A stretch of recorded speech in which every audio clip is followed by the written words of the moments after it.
लक्ष्मीरूपेण संस्थितः नमस्तस्यै नमस्तस्यै सासुबाई नमो नमः। सासुबाई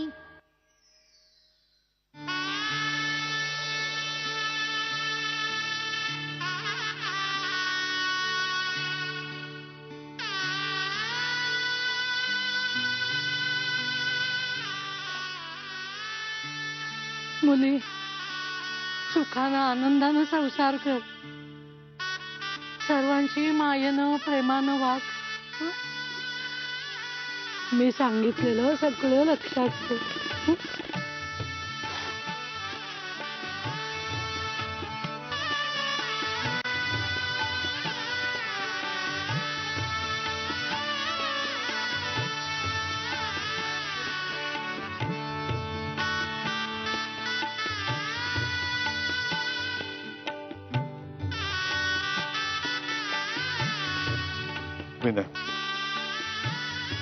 वहिनींची काळजी घ्यायची नव्हे, माझ्या बहिणीची काळजी घ्यायची. लक्षात ठेव, नाही काळजी घेतलीस तर घरी येऊन कान पिळेन मी. चला.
परमेश्वरा, आयुष्याच्या आणि वयाच्या या वळणावर हा एवढा मोठा निर्णय घेतलाय, तो फक्त हे घर आणि हे कुटुंब बांधून ठेवण्यासाठी.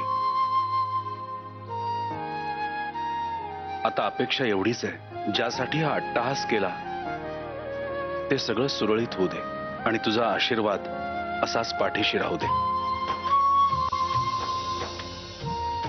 हे गणराया, मी नात्यांच्या बंधनात अशी अडकले जाईन असं मला कधीच वाटलं नव्हतं. पण हे जे काही होतंय ते सगळं सुखद आहे माझ्यासाठी. माझ्या येण्याने या घरात सुख, शांती आणि समृद्धी नांदो, हेच मागणं आहे तुझ्याकडे. बाप्पा, आजपर्यंत तू प्रत्येक प्रसंगात, प्रत्येक क्षणाला माझी साथ देत आलायस. म्हणूनच मी मला हवी तशी सासू या घरात आणू शकले. यापुढचं सगळंच तुझ्यावर सोपवते. असाच पाठीशी राहा.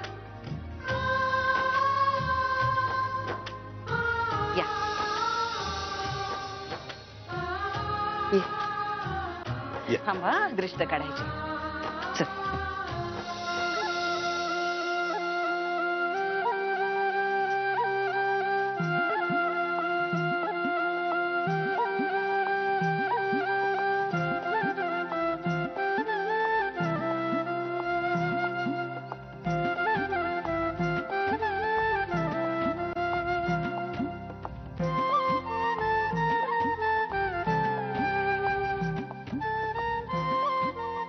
चला. नाही नाही, चला काय, तुझ्या बायकोला नाव घ्यायला सांग. अगं हा, दमली असेल ती. आबा काय आहे? म्हणजे नंतर मला येत नाही. नाही नाही आबा, उखाणा घ्यावाच लागेल त्यांना. व्यवस्थित उखाणा घेतला गेला पाहिजे हं? आणि ते मेथीची भाजी, नवऱ्याची प्रीती असलं बालिश नको हं? अगदी व्यवस्थित उखाणा. तू गप रे बाबड्या. घ्या ना सासूबाई, तुम्हाला जमेल. प्लीज प्लीज होऊन जाऊ दे. नको ती उद्या घेईल ना. हो लाजताय काय, घ्या ना नाव. बरं मी प्रयत्न करते. आणि ते असं मुळमुळीत नाव नका घेऊ हा. आबांवरती किती प्रेम आणि काय, काहीतरी नवीन घ्या. नव्या नात्यांची आस लागली या नेत्री, नव्या नात्यांची आस लागली या नेत्री, रत्न पारखींच्या विनायकांचं नाव घेते, देशमान्यांची गायत्री. अगो बाई, क्या बात है, वाह वाह वाह वाह, क्या बात, वाह. वाह, मस्त झालं. आता सासू म्हणून या घरामध्ये प्रवेश करा. या सासूबाई.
या बसा.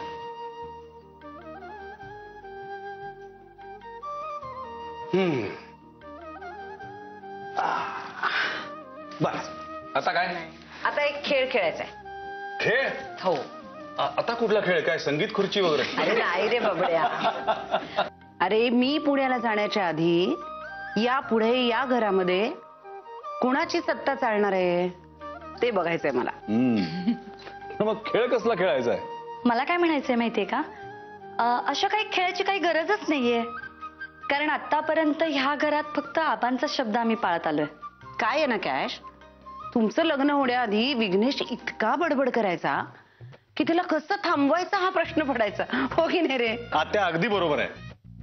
आणि आता कधी एखादा शब्द बोलतोय अशी वाट बघायला लागते. आत्या तुम्ही अगदी बरोबर बोलताय हा. प्रथमेशची परिस्थिती काही वेगळी नाहीये. अगं आत्या त्याचं काय आहे, यांचं जेव्हा लग्न झालं होतं ना तेव्हा हा खेळ दोन्ही वहिन्यात जिंकल्या होत्या, म्हणून यांची अशी अवस्था झाली. मग खेळ कसला खेळायचा आहे? हा सांगते. अगं घेऊन ये ग. हा आणा. बापरे. हा हे बघ. आता हे काय? याच्यामध्ये ही मी अंगठी टाकली. हा. आता जो कोणी ही अंगठी पहिल्यांदा शोधेल त्याचं या घरावरती यापुढे राज्य. तिला राज्य दिलं. बबड्या आळशीपणा करायचा नाही. खेळ खेळायचा आहे तो. चल. अरे बापरे, काय काय काय खेळ आहेत हे. ओ माय गॉड, सापडते का? सापडली सापडली. ही आयडिया चांगली आहे अंगठी शोधण्याची. म्हणजे जो अंगठी शोधून काढेल त्याच्यावर राज्य. लोकसभा आणि विधानसभेच्या निवडणुकीच्या वेळी ही आयडिया वापरली पाहिजे. बडबड करण्यापेक्षा ना खेळाकडे नीट लक्ष दे जरा.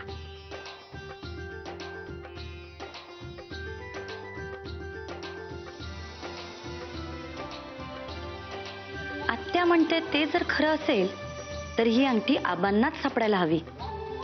शेवटी त्यांनाच तर सह्या करायच्या आहेत.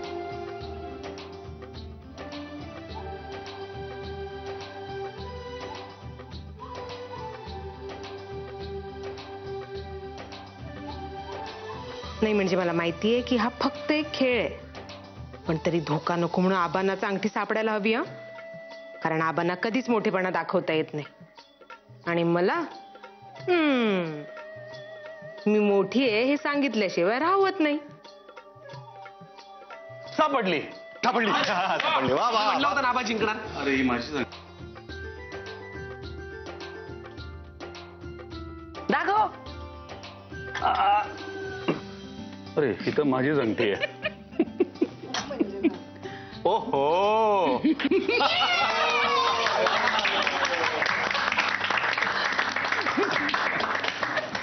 चला म्हणजे यापुढे ह्या घरावर गायत्रीजींचं राज्य चालणार. काय म्हणाल? काय तूच म्हणाली होतीस ना की अंगठी ज्याला सापडेल त्याचं राज्य. आता गायत्रीजींना सापडली तर त्यांचं राज्य. प्रश्न तत्वांचा आहे. ते बरोबर आहे सगळं, पण तू आता काय म्हणालास? गायत्रीजी आता ती तुमच्या तिघांची आई आहे. आई म्हणायचं तिला आता.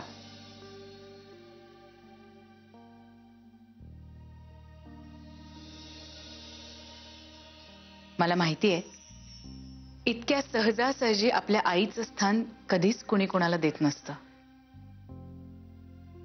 आज नात्याने जरी मी तुमची आई झाले असले तरी तुम्ही मला आईच म्हटलं पाहिजेत असा माझा अजिबात हट्ट नाहीये. कारण आई हा केवळ एक शब्द नाहीये, ही एक पवित्र भावना आहे. आणि ही भावना जेव्हा तुमच्या मनात निर्माण होईल तेव्हाच तुम्ही मला आई म्हणून हाक मारा. मी त्या दिवसाची वाट पाहायला तयार आहे.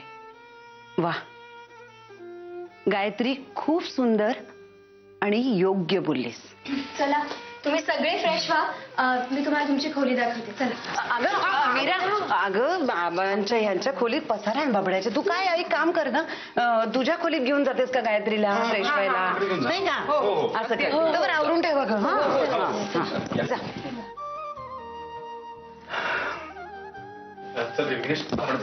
वरती खोली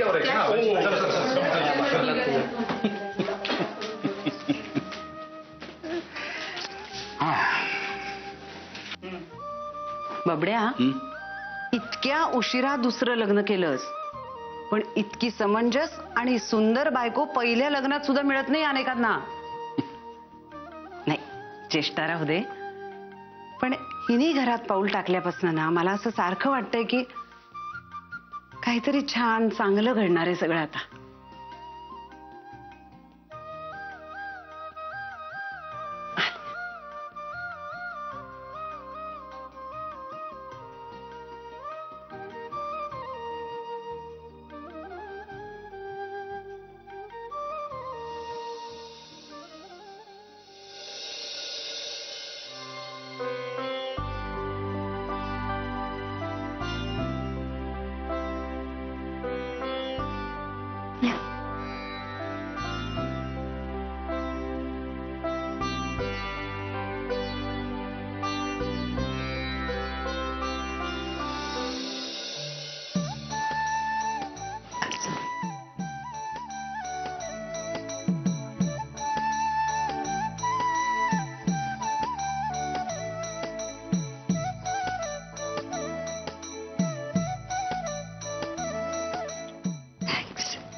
थँक्स. कशाबद्दल? माझ्या आग्रहाला मान देऊन आबांची लग्न केल्याबद्दल. खरं सांगू का मीरा, मी आयुष्यात कधी लग्न करीन असं मला वाटलंच नव्हतं. पण तू भेटलीस. तुझी नात्यांमधली कळकळ, कुटुंब वाचवायची धडपड, हे सगळं बघितल्यानंतर मीही कुठेतरी विचार करायला लागले. माझ्या आयुष्यात अशा काही घटना घडून गेल्या होत्या की ज्यामुळे माझा नात्यांवरचा विश्वास उडाला होता. पण तू भेटलीस आणि माझी विचारांची दिशा बदलली. मला तरी कुठे माहित होतं मला सासूच्या रूपात आई मिळणार आहे ते. म्हणजे लग्नाआधी मला नाती होती, नाही असं नाही, पण तरी एकटी होते मी. मग तुम्ही भेटलात आणि मग कळलं की अभिलाषा वहिनी, कॅश वहिनींसाठी सासू माझ्या आबांसाठी एक उत्तम पत्नी आणि माझ्यासाठी आई मला एकाच व्यक्तीत मिळणार आहे. मगाशी आत्या म्हणत होत्या तुम्हाला आई म्हणून हाक मारायची. ते तिघं तुम्हाला आई म्हणून कधी हाक मारतील माहित नाही, पण माझ्यासाठी सासूच्या रूपात तुम्ही आईच आहात मात्र नक्की.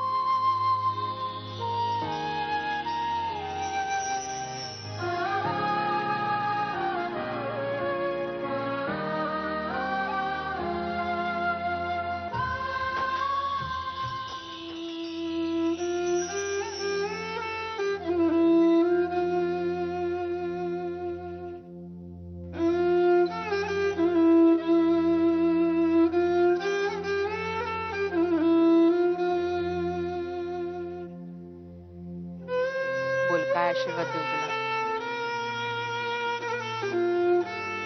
मला सासू हवी.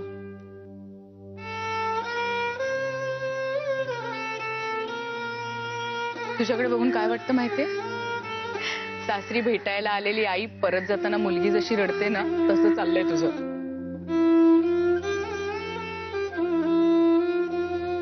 त्या कन्सेंट लेटरवर मी सह्या केल्या. डॉक्टरांना फॉर्मॅलिटी पूर्ण करायची होती तुमच्या ऑपरेशनच्या आधी, आणि तुमच्या नातेवाईकांना मी ओळखत नाही म्हणून मग मीच सही करून टाकली.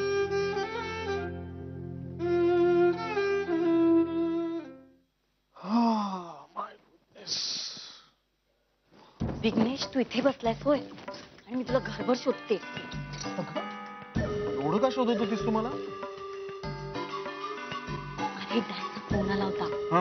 सिंगापूरहून अंकलनी त्यांना फोन केला होता. अंकल विचारत होते की तू कधी जॉईन होणार आहेस म्हणून. एवढंच बोलायचं होतं ना त्यांना? अरे एवढंच काय, तू असं कसं बोलू शकतोस विघ्नेश? अरे माझे डॅड तुझ्यासाठी इतके प्रयत्न करतायत, ते स्वतःहून विचारतायत, आणि तू बोलतोस एवढंच बोलायचं होतं? तुला काहीच कसं वाटत नाहीये? विघ्नेश, बरं झालं भेटलास बाबा. का ग, काही काम होतं तुझं?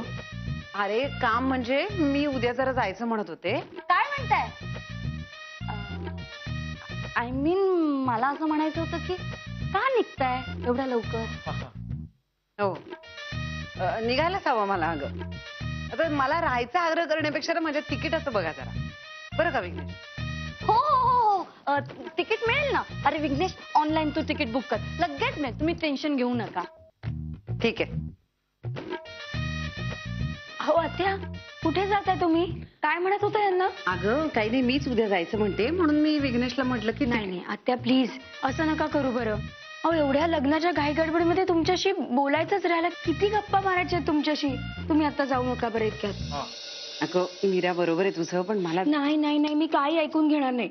हो तुम्ही आलात म्हणून तर सगळं रीतिरिवाजाप्रमाणे पार पडलं ना. आता पूजा होऊ देत, तोपर्यंत जायचं नाही. प्लीज आत्या, प्लीज. बरं बाळा, आता तू म्हणतेस तर पूजा होईपर्यंत थांबते. थँक्यू.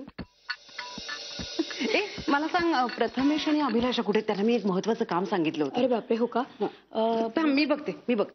अभिलाषा, ए अभिलाषा,